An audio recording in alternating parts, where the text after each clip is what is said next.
자, 이제 4번은 눈의 조절 작용인데요. 눈은 이제 크게 두 가지 역할을 할 수 있는데 더 다양하게 있지만 우리는 이제 두 가지를 배울 건데요.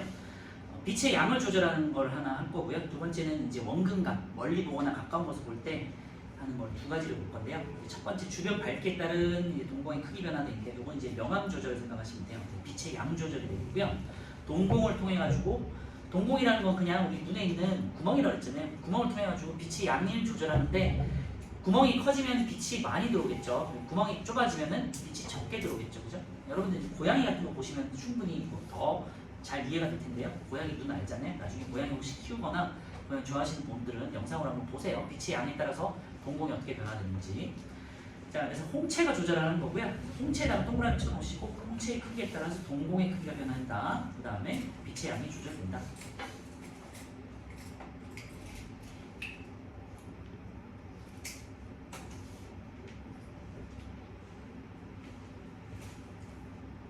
홍채가 동공의 크기를 조절하는 거고요.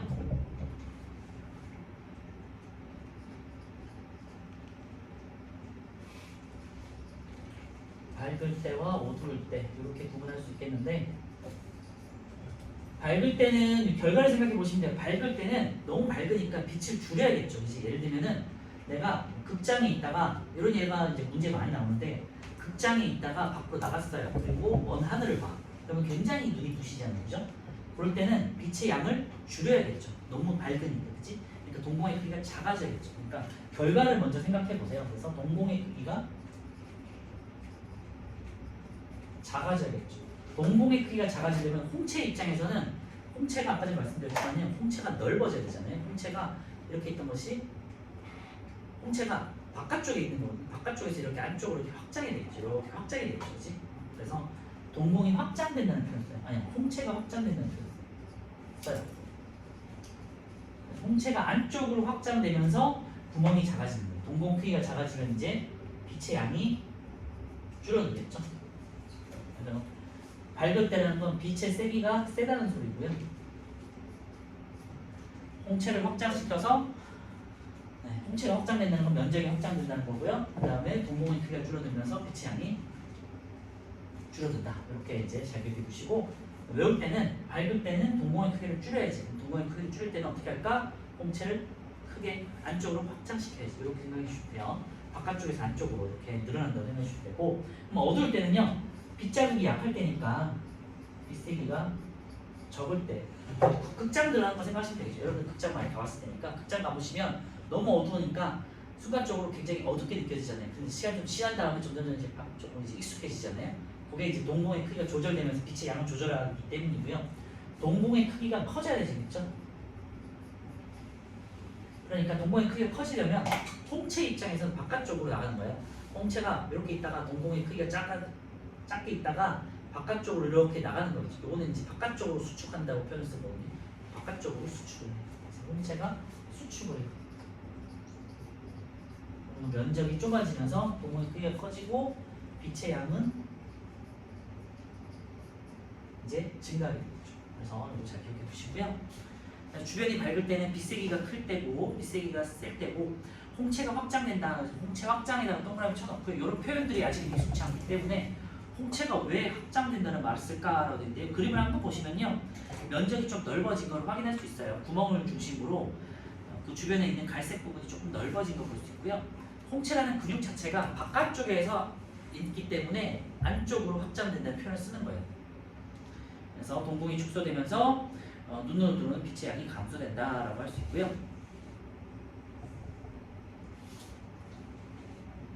그 다음에 이제 주변이 어두울 때는 홍채가 수축되면서 혹은 축소되면서 동공이 확대되고 그 다음에 눈으로 들어오는 빛의 양이 증가된다. 근데 홍채가 수축된다는 표현은 바깥쪽으로 멀어진다는 소리예요. 여기서는. 그래서 홍채가 동공의 크기를 조절해가지고 빛의 양을 조절한다라는 거 한번 확인할 수 있고요.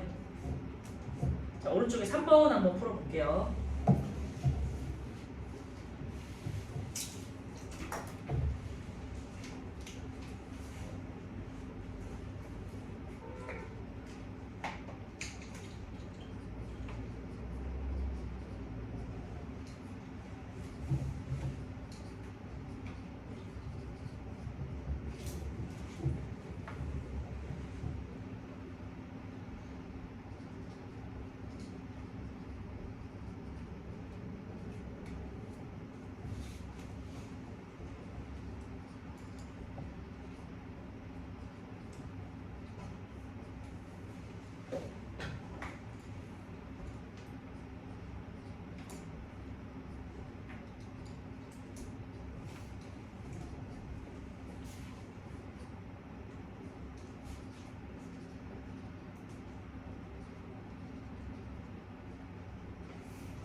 3번 가는 주변이 이제 동공이 되게 작아졌잖아요. 눈동자가 되게 작으면 검은 자리가 작아졌잖아요. 이거는 이제 빛의 양이 많아서 그런 거거든요. 그래서 너무 밝을 때 홍채가 확장되었다라는 표현을 써요. 그래서 기억은 밝을, 얘는 확장. 가에서 나로 변했을 때 이거는 이제 어두운 곳으로 갔다는 소리고요. 동공의 크기가 커지면서 눈으로 들어오는 빛의 양이 증가한다. 이렇게 하실 수 있겠죠. 그래서 문제도 보시면 주변이 밝을 때와 어두울 때 눈의 상태를 순서 없이 나타내는 것이다. 되는데 가는 밝을 때, 나는 어두울 때가 되겠죠. 이런 것들은 찾으실 수 있으셔야 되고요. 문제에서는 보통 아까 제가 말씀드렸지만 극장에 들어갈 때, 아니면 극장에서 나와서 먼 곳을 볼 때, 뭐 이런 식으로 이제 문제가 나와요. 이렇게 해당되는 걸 찾으시면 되겠죠. 그래서 방금 빛의 양을 조절하는 건요, 명암을 조절하는 거는 이제 홍채가 동공의 크기를 조절해서 조절하는 빛의 양을 조절하는 거였고요. 이번에는 원근감이요. 먼 곳을 볼 때와 가까운 곳을 볼 때 여러분의 수정체가 어떻게 변화되는지인데 이것도 좀 헷갈릴 수 있고요. 원근감은 선모체를 이용해가지고 수정체를 조절하는 거예요. 이런 것들도 헷갈릴 수 있어요. 홍채는 I고요. 그 다음에 선모체는 어이예요. 그래서 이런 용어들도 잘 한번 기억해 두시고요. 너무 어렵게 돼 있어 우리 과학 용어와. 가까운 곳을 볼 때, 먼 곳을 볼 때, 요거를 먼저 하기 전에 렌즈에 대해서 한번 간단하게 볼게요. 렌즈는요, 볼록 렌즈는 빛을 모아준다고 그랬잖아요. 예, 빛을 모아주는 렌즈는 이제 우리 돋보기 생각해 보시면 되고, 여러분들 안경은 오목 렌즈라고 해가지고 안쪽이 오목하게 파여 있어요. 물론 이제 우리가 볼 때는 약간 볼록해 보이지만 사실은 오목 렌즈고요. 일반적으로 안경을 쓰시는 학생용 안경은 오목 렌즈고, 할아버지 할머니들 쓰는 그 노안용 안경이 있죠. 이렇게 눈 이만하게 보이는 거 있지. 아니면 우리 친구들 중에서도 이렇게 눈 크게 보이는 안경 쓰는 친구들 가끔씩 있긴 해요. 이런 친구들은 가까운 건 안 보이고 먼 게 보이는 친구들이에요. 그리고 우리 보통은 이제 일반적으로 가까운 건 보이고 먼 게 잘 안 보이잖아요, 그치? 그래서 학생용 안경은 이제 그래서 근시라고 하고요. 그 다음에 돋보기는 원시라고 해요. 다 안 보이는데. 그럼 맹인이죠. 네? 다 안 보이는 맹인이죠. 잘 안 보이는 건 뭐야? 다 잘. 가까운 것도 잘 안 보이고 먼 것도 잘 안 보여요? 그럼 난시가 아닐까? 네, 어쨌든 그래서 볼록 렌즈는 빛을 이렇게 해서 모아주는 역할을 해요. 이렇게. 그래서 빛을 이렇게 모아주는 역할을 하고요.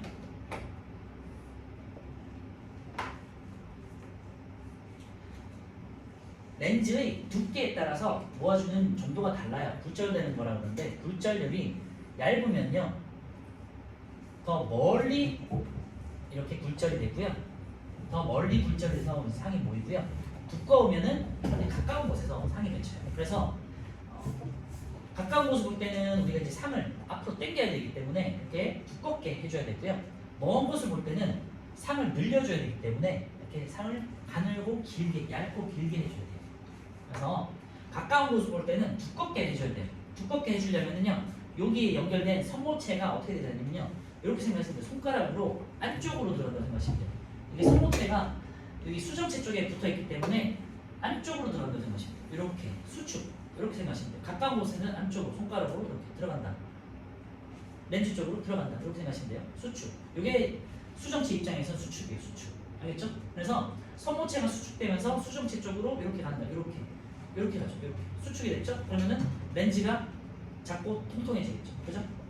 그래서 수정체가 두꺼워지면서 굴절력이 커져요. 굴절력이 커지니까 가까운 곳에 상이 맺히겠죠.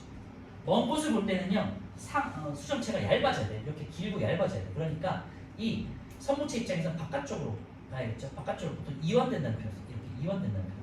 그래서 선모체가 이완되면서 수정체가 얇고 길게 이렇게 잡아당겨주는 거예요. 근데 이거는 표현을 우리는 과학에서는 생물에서는 이완된다는 표현을 써요. 좀 헷갈릴 수 있기 때문에 용어 잘 기억하시고요. 굴절률이 약해지면서 점점 먼 곳에 상이 맺히게 돼요. 그래서 이렇게 조절하는 거니까 가까운 곳을 때는 수정체를 두껍게 하기 위해서 선모체가 안쪽으로 수축된다. 이렇게 생각하시면 되고요. 먼 곳을 볼 때는 수정체가 얇고 길어져야 되기 때문에 바깥쪽으로 이렇게 이완된다. 이렇게 느슨해지는 거죠. 이렇게 느슨해지는 거죠. 이렇게 생각해 주시면 돼요. 그래서 손가락으로 잘 한번 생각해 보시면 될 것 같아요. 여기 어렵기 때문에. 그래서 이 내용이 굉장히 중요하고요. 계속해서 뭐 외워도 어차피 한 달 지나면 까먹을 만큼 잘 휘발성이 강한 부분이라고 생각하시면 돼요. 근데 그만큼 시험에도 잘 나오고 중요한 내용이에요. 자, 이걸 바탕으로 책을 한번 볼게요. 물체의 거리에 따른 수정체의 두께 변화가 되어 있고 원근감이에요. 원근감 조절. 선모체에 의해 선모체 동그라미 쳐놓고요. 수정체에 동그라미 쳐놓으면 되겠죠. 그래서 밝기에 따른 빛 조절은 홍채가 동공의 크기를 조절하고요. 원근은요 섬호체에 의해서 수정체 두께를 조절한다.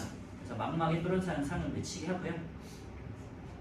보시면은요 이제 그뭐 가까운 곳을 볼 때 보면요 빨갛게 생긴 게 이제 섬모체고요. 섬모체 안쪽에 또 진대라는 거 여러분들은 이제 이름은 안 적겠지만 섬모체 빨간 것과 그 다음에 렌즈가 이렇게 수정체가 이렇게 연결돼 있고 여기에 이런 식으로 근육이 또 하나 있고 여기 이제 덮고 있는 게 이제 섬모체라고 있잖아요. 섬모체. 얘가 이제 진대라는 또 근육이 또 사실은 있어요. 우리가 보겠지만 수정체인데. 이 진대가 섬모체를 조절해가지고 섬모체를 잡아당기는 거거든요. 그러니까 얘가 두꺼워지려면은 진대가 얘를 잡아당겨. 그러니까 섬모체가 이렇게 수축이 되겠죠. 안쪽으로 수축이 되겠죠. 근데 이런 표현들을 우리가 잘 안 배우기 때문에 좀 헷갈릴 수는 있어요. 어쨌건 여러 가지 근육들이 뭉쳐져 있다 이렇게 생각해 주시면 되고요. 그래서 가까운 곳을 볼 때는 섬모체 수축에다 동그라미 쳐놓고요. 수정체 쪽으로 수축을 한다라는 표현을 써요. 그래서 손가락으로 잘 기억해 주시면 될 것 같아요. 안쪽으로. 그러면서 수정체가 두꺼워지고요. 그 다음에 먼 곳을 볼 때는요 가늘고 얇아져야 되기 때문에 섬모체가 바깥쪽으로 이제 이완이 돼요. 느슨해지는 거죠. 손가락으로 잘 한번 기억해 보시고요. 자, 이걸 바탕으로 오른쪽에 4번 한번 가볍게 한번 같이 볼게요. 먼 곳을 볼 때는요 섬모체가 이완을 해야겠죠. 섬모체가 이완하면서 수정체의 두께가 얇아지고요. 가까운 곳을 볼 때는 이제 수축하면서 두께가 두꺼워진다. 이렇게 이제 기억해 주시면 될 것 같고요. 일단 문제 풀면서 다시 한번 보도록 해요. 자, 이제 눈에 대해서 한번 알아봤었고요. 오늘은 이제 피부랑 귀까지만 할게요. 코, 혀는 다음 주에 하도록 하고요. 오늘 시험도 코하고 눈하고 귀만 나올 거예요. 자, 130페이지에 피부 한번 볼게요. 피부는요 그렇게 막 중요한 건 없어요. 그냥 5가지 감각이 있다 정도만 기억하시면 될 것 같고요. 보통 통증을 자극으로 하는 통점, 그 다음에 압력을 자극으로 하는 압점, 그 다음에 접촉을 자극으로 하는 혹은 촉감을 자극으로 하는 촉점이 있고요. 압점하고 촉점은 둘 다 압력이라고 생각하시면 돼요. 압점은 좀 강한 압력, 촉점은 이제 가벼운 압력이 되겠죠. 그리고 냉점, 온점 해가지고 이제 온도를 감각하는 온점이 2개가 있어요. 근데 이 순서 있죠? 통점, 압점, 그 다음에 촉점, 냉점, 온점. 이 순서가 우리 몸에 많은 순서라고 생각하시면 돼요. 그래서 통점이 우리 몸에 가장 많고요. 그 다음에 압점, 그 다음에 촉점, 그 다음에 온점이 있는데 온점 중에서도 차가운 것과 냉점, 그 다음에 온점 이런 식으로 수가 가장 많다고 생각하시면 되는데 요 진화적으로 통점, 압점이 가장 많은 이유는 뭐와 관련이 있냐면 우리 생명과 관련돼 있기 때문에. 예를 들면은 통점, 아픈 거를 못 느끼면은 사람이 목숨이 위험하잖아, 그렇지? 예를 들면 돌에 이렇게 깔렸어, 아프잖아. 이걸 못 느끼고 있으면 사람이 큰일 나잖아요. 아니면 어디에 찔렸어, 아니면 어디에 다쳤어. 그래서 누르는 감각이나 이렇게 다치는 거에서 내가 둔해지면은 목숨과 관련된 거기 때문에 진화적으로 통점, 압점이 가장 많아요. 그 다음에 촉점은 이제 가벼운 거니까, 가벼운 압력이니까 좀 적어도 되겠죠. 그래서 통점, 압점, 촉점 순이고요. 그 다음에 온도에 대해서도 냉점하고 온점을 비교했을 때 우리가 얼음물에 빠졌을 때랑 그 다음에 뜨거운 물에 들어갔을 때 어디가 더 목숨이 위험하죠? 또 차가운 물에, 얼음물이죠. 얼음물은 큰일 나. 체온보다 훨씬 떨어지면요 우리 목숨 되게 위험하고요. 뜨거운 물은 그래도 그러니까 뜨겁다는 게 그 막 용암 같은 그런 뜨거운 정도가 아니고요. 그냥 뜨거운 거예요. 그리고 뜨거운 거는 상대적으로 몸이 좀 괜찮잖아요. 사우나 가서 뜨거운 물을 몸 나쁘잖아.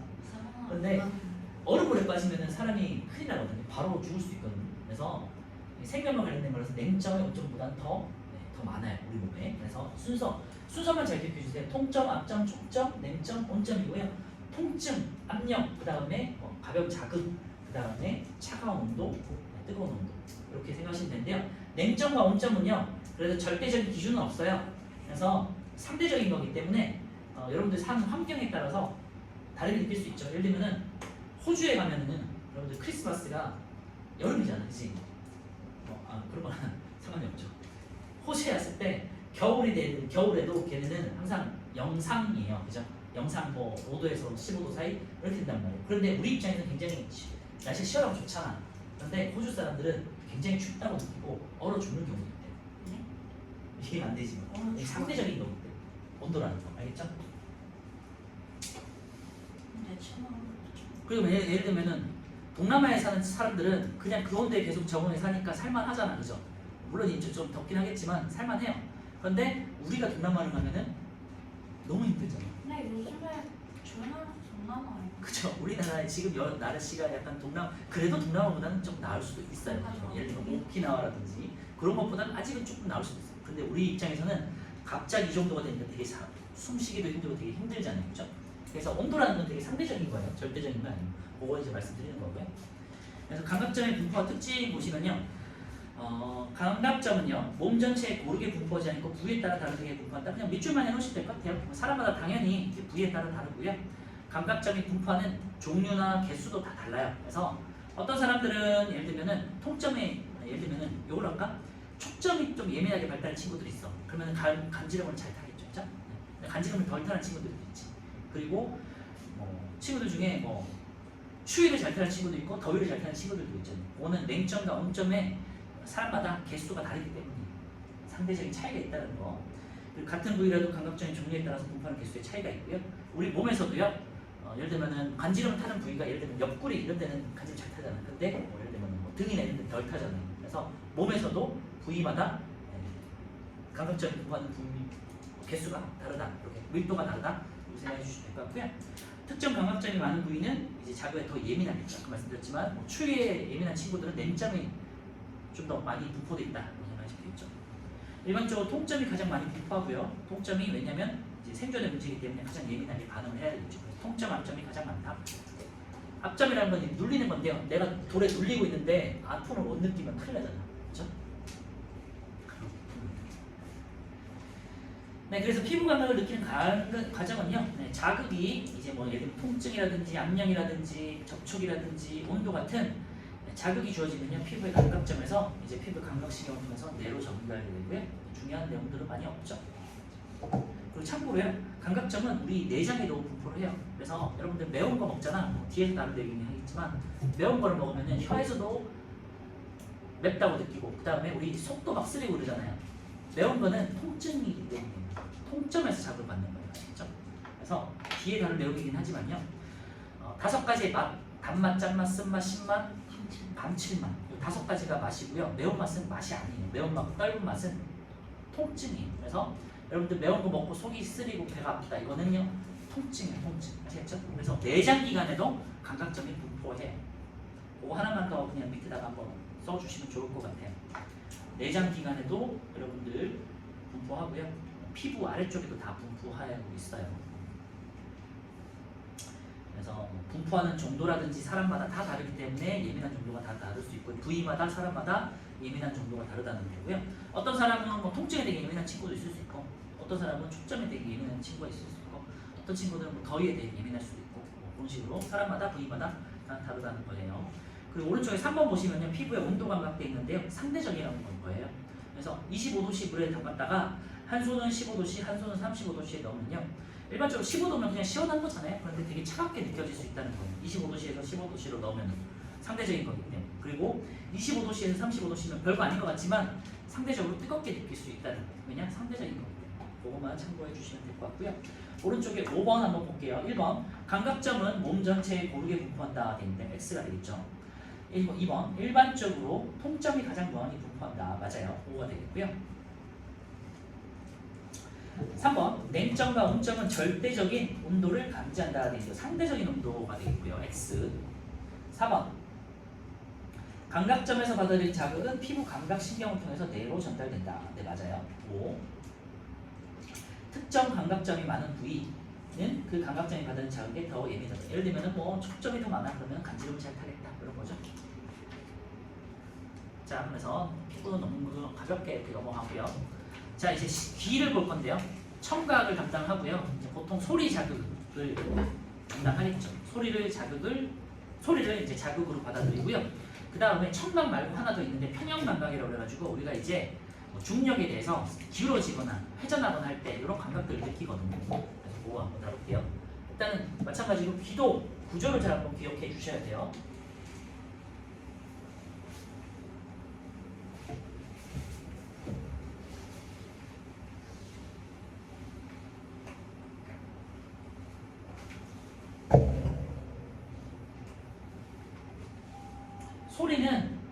소리라는 건요 이제 그 진동이 이렇게 전달이 되는 거거든요.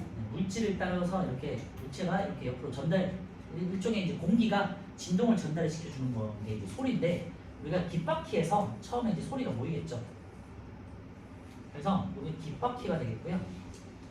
바퀴처럼 생겨서 그냥 말 그대로 귓바퀴인데, 우리가 이제 뭐 나팔처럼 이쪽에 이렇게 크죠. 소리를 모아주는 곳이에요. 그래서 소리를 모아주는 곳이고요.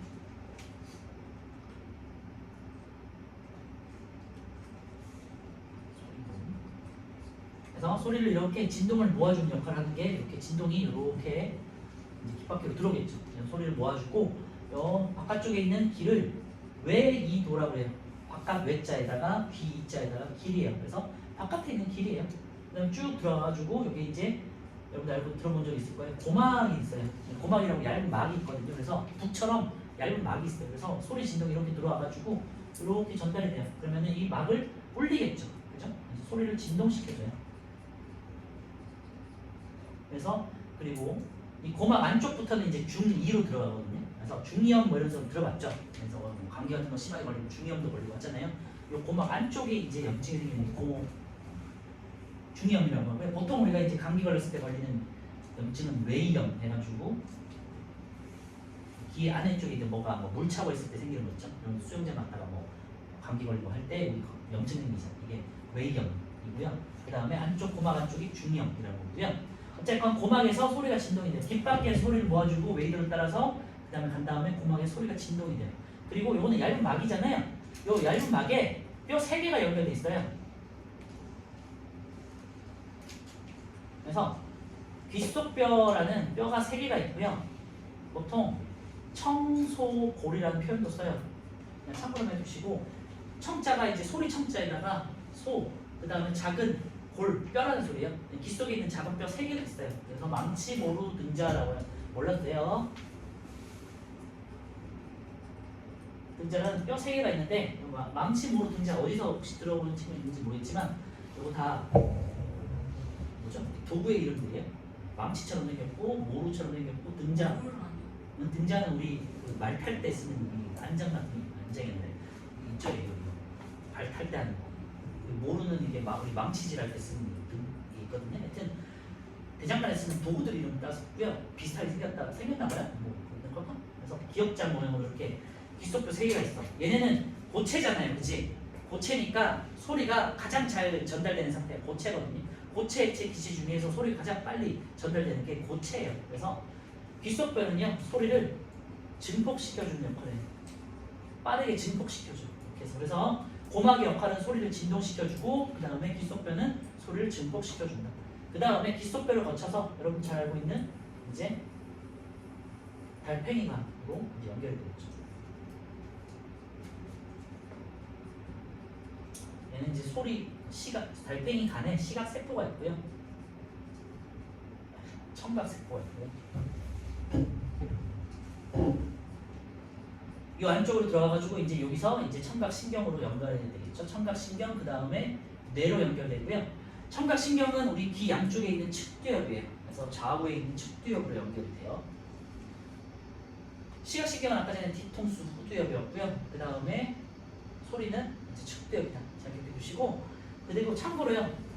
그러니까 달팽이처럼 생겼으니까 달팽이관이라고 하는데, 얘는 액체로 된 튜브라고 생각하시면 돼요. 물이 든 튜브가 이렇게 물이 든 튜브 있잖아요. 튜브를 이렇게 꼬아놨다고 생각하시면 돼요. 그래서 액체가 들어있는 튜브고, 그럼 얘가 어떻게 작동을 하느냐?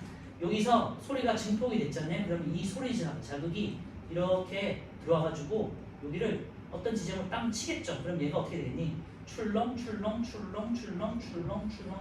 하면서 소리가 이렇게 전달되겠죠. 진동이 전달되겠죠. 그죠? 그래서 어떤 지점에 진동이 왔느냐에 따라서 뭐 예를 들면 몇 헤르츠, 높은 진동인지 낮은 진동인지 감지를 하겠죠. 그러면 출렁이는 정도가 다르겠죠. 그게 이제 소리를 자극으로 우리가 받아들이는 거고요.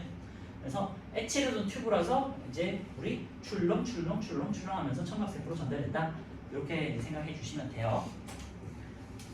우리 몸에 있는 여러 기관들은요, 보통 이제 액체로 들어있는 경우가 많거든요. 아까 제가 말씀드렸지만 눈에도 액체가 들어있고요, 귀에도 다 보면요 액체들이 다 들어있어요. 그래서 이게 이제 청각에 대한 거고요. 청각 한번 다시 한번 정리할게요. 그러면 왼쪽부터 귓속뼈 있는 귓속뼈 말고 두 번째 귓바퀴부터 볼게요. 귓바퀴는 소리를 모으는 역할을 하고요. 웨이도 귓바퀴와 고막 사이의 통로가 되겠고요.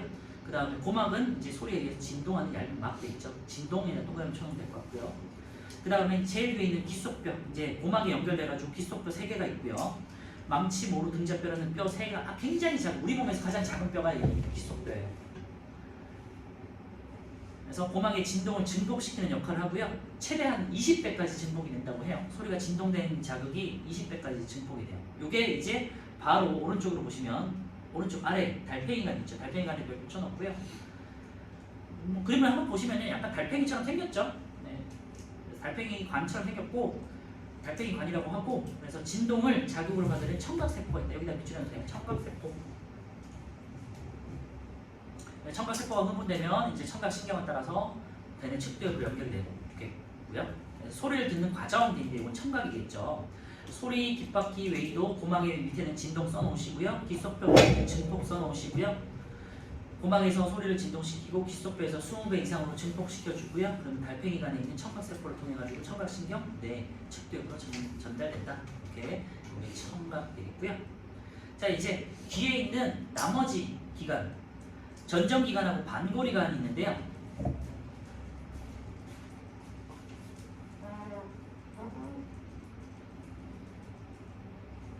달팽이관 위쪽에 이렇게 연결해주는 전정기관이라는 게 있고요. 요 위에 관이 3개가 있어요. 반으로 된 반고리에 반고리 있죠. 그 반고리가 제가 좀 이렇게 고리처럼 생기긴 했지만 반고리가 3개가 있어요. 그래서 세 반고리관입니다. 반이 어떻게 생겼냐? X축, Y축, Z축 알죠? 그래서 X축, Y축, Z축 아시죠? 그래서 3차원을 나타낼 때 우리가 이런 식으로 표현하잖아요. X축, Y축, Z. 그래서 이게 이제 딱 X축, Y축, Z축으로 세 반고리가 있어요. 그래서 내가 앞구르기를 할 때, 뒷구르기를 할 때, 옆구르기를 할 때 이런 데를 느낄 수 있도록 이제 90도마다 직각으로 이루어져 있고요.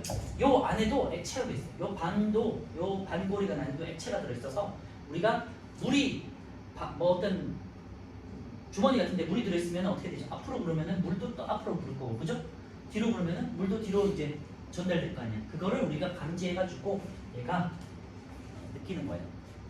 그래서 반고리관에다가 이제 또 별표 쳐놓고요. 몸의 회전 감지를 기억해요. 그래서 앞구르기, 뒷구르기, 옆구르기 이런 것들을 이제 3개의 반고리가 이제 감지를 해요.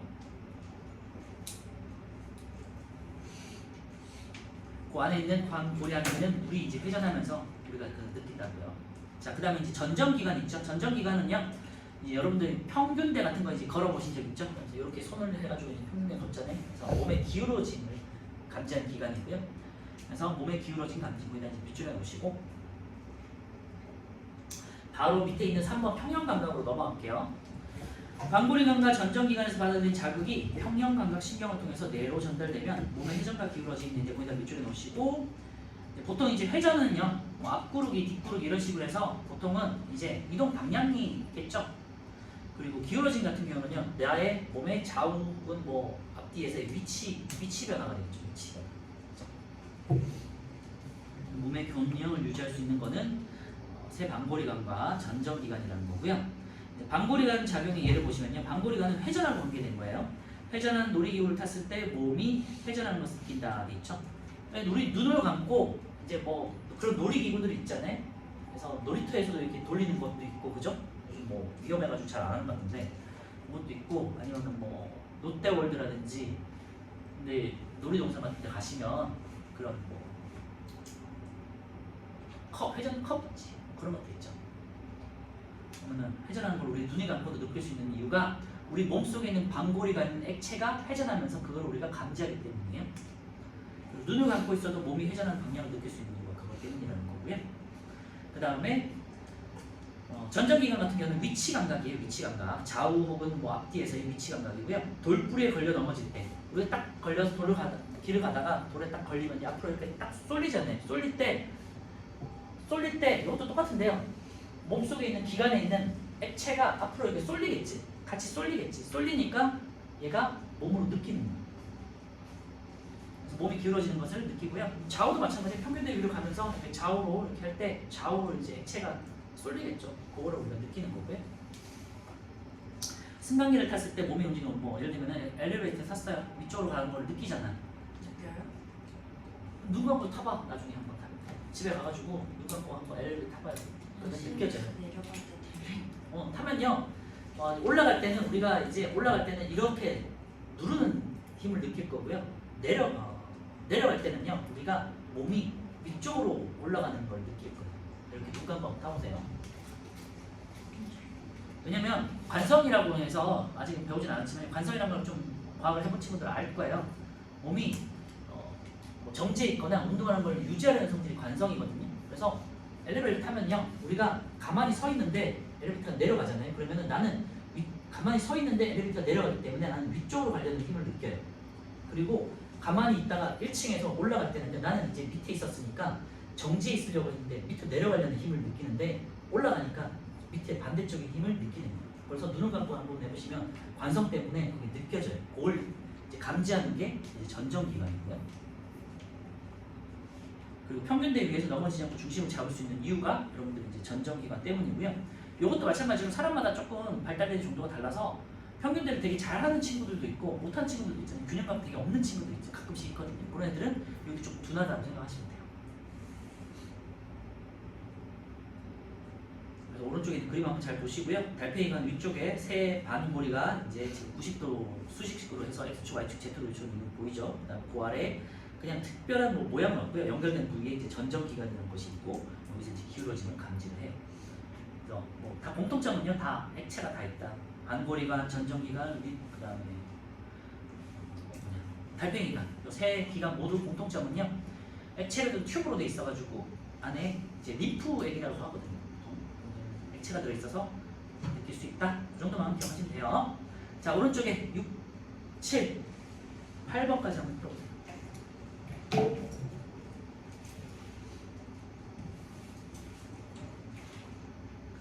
그리고 G는요, 귀 인두관이라는 곳이에요. 유스타키오관이라는 곳인데 요거는 공기가 빠져나가는 기관이에요. 여러분들 그 비행기 타면요, 공기가 먹먹해지잖아, 그지? 압력 차이 때문에 그런 거거든요. 맞아요. 왜냐면 압력이 낮아지니까 고막이 바깥으로 팽창하면서 압력이 낮아지잖아요. 그때 이제 귀가 먹먹함을 느끼는데요. 그래서 기압차를 풀어주려고 하고 입을 벌리면요, 공기가 빠져나가잖아요. 거기서 공기가 이동하는 통로가 귀 인두관이라는 곳이고요. 그래서 중요하진 않아요. 귀는 귀 인두관이고 압력 조절한다. 이 정도만 기억하세요. 저거 진짜 뼈가 말 타보면 네? 이거 책에 있는 그 뼈가 진짜 그거 닮아. 네. 그지. 말 우리 탈 때 그 보시면요, 그림 잘 봤는데 달팽이가 앞쪽에 이렇게 생긴 거 있죠. 달팽이가 앞쪽에 이렇게 생긴 D자 모양으로 있죠. 여기 우리 말 탈 때 이거 말 타본 적 있니 혹시? 그냥 모르겠는데 다리 발 넣는데 뭐 있잖아요. 여기 딱 채우고 이렇게 올라가잖아요, 그렇지? 그것처럼 생겨서 여기 이제 등자라고 하거든요. 등자뼈라고 해요.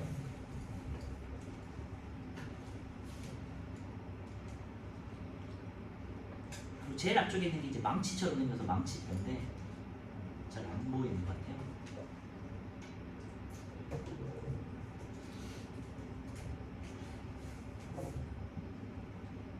참고로 우리 몸에서 가장 작은 뼈가 이 귀 속에 있는 뼈예요.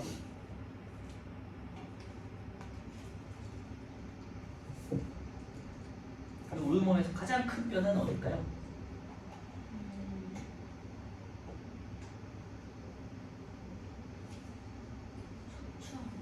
허벅지뼈예요. 허벅지가 가장 크고 튼튼하잖아요. 왜냐면 우리 사람은 움직여야 되니까, 그죠?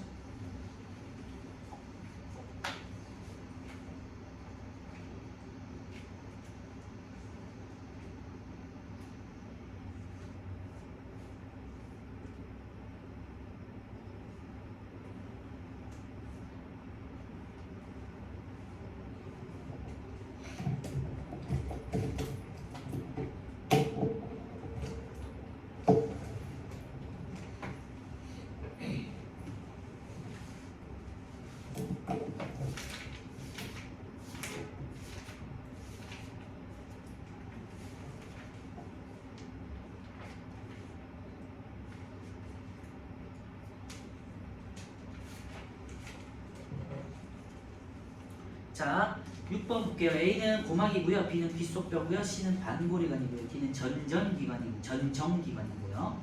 E는 청각신경, F는 이제 달팽이관, 이제 G는 귀인두관 이런 가지고 있고요.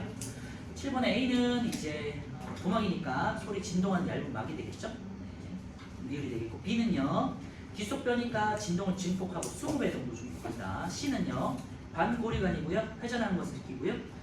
D는요 전정기관이고 기울어짐을 감지하겠죠. 그 다음에 E 같은 경우는 청각신경이고 청각세포에서 청각신경을 통해 가지고 뇌로 전달되고 청각을 담당하는 것은 여러분들 귀 옆쪽에 있는 측두엽이다. F는요 달팽이관이고요. 소리를 자극받는 청각세포가 있다. 그리고 G 같은 경우는요 귀인두관이고 압력 조절한다. 공기가 빠져나가는 통로라고 생각하시면 돼요. 8번은요 소리, 귓바퀴, 웨이드, 고막, 귓속뼈, 달팽이관은 청각세포, 청각신경, 뇌가 되겠죠. 네. 코와 혀는요 어렵진 않고 굉장히 짧은데 다음 주 할게요. 넘겨주시고요. 134페이지는 피부의 감각적 도포조사는요 한번 개인적으로 보도록 하세요. 이 실험 충분히 집에서도 한번 해볼 수 있거든요. 예를 들면은 이쑤시개라든지 아니면은 샤프심 있죠. 샤프심 2개를 가지고 한번 해보세요. 그래서 손등에 할 때랑 손바닥에 할 때랑 손끝 할 때랑 다 이제 예민한 정도가 다르거든요. 그래서 손등이 가장 둔해요. 그리고 손끝으로 갈수록 점점 예민해져요. 그래서 점점 좁은 범위를 느끼게 되고요. 손등 같은 경우는요 되게 둔해서 좁은 범위를 많이 못 느껴요. 둔하게 느껴요. 예민한 정도가 다 우리 몸에 다르다는 거니까 한번 확인해 보시면 될 것 같고요. 자, 오른쪽에 있는 135페이지에는 눈의 조절만 보고 오늘 마무리할 건데요. 뒤에 있는 내신 숙숙은 숙제를 해오세요. 136에서 138에 있는 14번까지 풀면 되겠다. 네, 1번부터 14번까지 풀고 그 다음에 실력 탄탄도 해당되는 거 1번 풀으시면 되겠죠. 동공 크기 변화. 네. 자, 다시 한번 볼게요. 135페이지는 연습 문제 볼게요. 눈의 조절 작용 뭐 아까 전에 했으니까 넘어가고요. 빛에 따른 이제 눈의 조절, 홍채가 동공 크기를 조절해서 빛을 조절한다. 이거죠. 첫 번째가. 두 번째는요. 수정체 두께를 조절하기 위해서 선모체가 조절한다는 거죠. 선모체가 수축되면 선모체가 여기 이렇게 선모체가 수축되면 수정체가 두꺼워지면서 가까운 거. 그리고 선모체가 이완되면요. 바깥쪽으로 이완되면은 수정체가 얇고 길어지니까 먼 것을 볼 때. 알겠죠? 자, 이번에 3번인데요. 3번이 밑에 있는 눈의 이상각 교정 방법인데 여기다 이 별별 쳐놓고요. 그러면은 여러분들 근시에 원시일 때 안경을 뭐를 하느냐, 뭐를 이제 렌즈를 놔두냐 이거 이제 제가 아까 잠깐 말씀드렸는데요. 근시돼 있는데요. 근시는 멀리 있는 물체가 잘 보이지 않는다 했잖아요. 쉽게 말하면 가까우게 보이는 친구들이고 일반적으로 우리가 눈이 나쁘다 하는 정의가 일반적으로 가까운 건 보이는데 멀리 안 보이는 경우가 되잖아요. 그치? 뭐 게임을 많이 한다든지 책을 많이 본다든지 아니면 좀 약간 유전적으로 처음 태어났을 때부터 눈이 안 좋다든지 이런 친구들 있잖아요. 이런 친구들이 일반적으로 학생용 안경이 이제 근시 안경이고요. 가까운 건 보이는데 멀리 보이지 먼 게 안 보이는 거예요. 그래서 밑에 있는 그림을 한번 보시면요. 교정 방법에 교정하지 않았을 때 보면요. 수정체가 앞쪽에 이제 매일 수정체가 굉장히 평소보다 좀 두껍기 때문에 얘가 상이 앞쪽에 맺혀요. 그래서 망막 앞쪽에 맺히게 돼요. 그러니까 상이 먼 곳은 잘 안 보이고 가까운 곳은 보이는 경우에 그러니까 얘는 오목 렌즈라고 해서 오목 렌즈는 빛을 퍼뜨리는 성질이 있거든요. 그래서 오목 렌즈는 이렇게 바깥쪽으로 이렇게 빛을 퍼뜨려줘요. 이렇게 멀리 이렇게 더 연장시켜주는 역할을 하겠죠. 그러니까 빛이 들어오다가 퍼지니까 퍼진 게 다시 수정체로 들어오니까 이제 조금 더 멀리 상이 맺힐 수 있겠죠. 그렇죠? 그래서 근시 있는 친구들은 오목 렌즈, 여러분들 쓰고 있는 안경들이 보통은 이제 오목 렌즈, 그래서 빛을 퍼뜨려주는 역할을 하는, 상을 길게 해주는 역할을 하는 거죠. 그래서 원인을 보시면 수정체와 망막 사이의 거리가 정상보다 멀다 돼 있는데요. 유전적인 친구들은 여기가 조금 이제 망막이 조금 더 먼 경우가 되겠죠. 계란처럼 이렇게 조금 타원형으로 조금 길어진 경우가 되겠고, 아니면은 여러분들이 책을 너무 많이 본다든지, 아니면은 게임을 너무 많이 해가지고 수정체가 조금 이상이 생겨가지고 상이 앞쪽에 맺히는 경우, 이런 친구들이 이제 오목 렌즈로 교정하는 거고요. 오른쪽에 보시면요, 이제 원시가 있는데 원시라는 거는 볼시잖아요. 그래서 먼 게 보이는 친구들. 그래서 가까운 건 안 보이고 일반적으로 먼 게 보이는 건데 보통 노안이에요. 노안. 나이가 들어서 보통 50대, 60대 되면은 가까운 게 잘 안 보이거든요. 이런 친구는 아니고 이런 어른들은 이제 돋보기 안경을 써가지고 가까운 걸 보이게끔 상을 조절해줘야지. 그래서 눈이 이만해지는 거죠. 그죠? 근데 이제 유전적으로 원신 친구들도 있어요. 이런 친구들은 이제 그림을 보시면요. 아까 전에는 근신 친구들은 유전적으로 좀 눈이 타원형 좀 길어진다고 그랬잖아요. 근데 원신 친구들은 오히려 동그랗게 작아지는 거예요. 동그랗게 더 가까워지는 거죠. 수정체와 망막 사이. 그러니까 상이 뒤쪽에 맺히겠지. 뒤쪽에 맺히니까 먼 거는 보이는데 가까운 안 보이는 경우에 요거 빛과 관련해서 빛의 조절을 요거는 우리 3학년 마지막 시간에 한번 할 거야. 마지막 날. 그러니까 그때 다시 한번 보도록 하고요. 어쨌건 이런 경우는 상이 멀리 맺히기 때문에 가까운 쪽으로 당겨줘야겠죠. 그래서 조금 더 상을 굴절시키는 수정체 앞에다가 그래서 볼록 렌즈를 한 번 더 쓰는 거예요. 그러면 한 번 더 굴절되고 또 굴절 이상하지만 이렇게 굴절이 되겠죠. 그래서 조금 더 앞쪽으로 맺힐 수 있도록 해주는 거예요. 두 번 굴절 시켜주는 게 그래서 볼록 렌즈 역할이에요. 보통 아까 말씀드렸지만 노안용 안경이라든지 할아버지 할머니들 쓰시는 그 안경 혹은 돋보기 안경 되겠죠. 여러분들 그 반에서도 보면은 압축이 되게 커가지고 이만하게 보이는 친구도 한 명씩 있잖아요. 본 적 없니? 있죠? 그런 친구들이 보통 이제 돋보기 안경 쓰는 경우가 되겠어요. 그래서 근시 같은 경우는 오목 렌즈로 교정한다. 왜? 상을 멀리 늘려주기 위해서. 그 다음에 원시 같은 경우는 볼록 렌즈로 교정한다. 왜? 상을 앞으로 당겨주기 위해서. 요것만 결론만 좀 기억해 주시면 좋을 것 같아요. 여기까지 하고요. 뒤에 있는 문제 꼭 풀어보세요. 화장실 가실 분?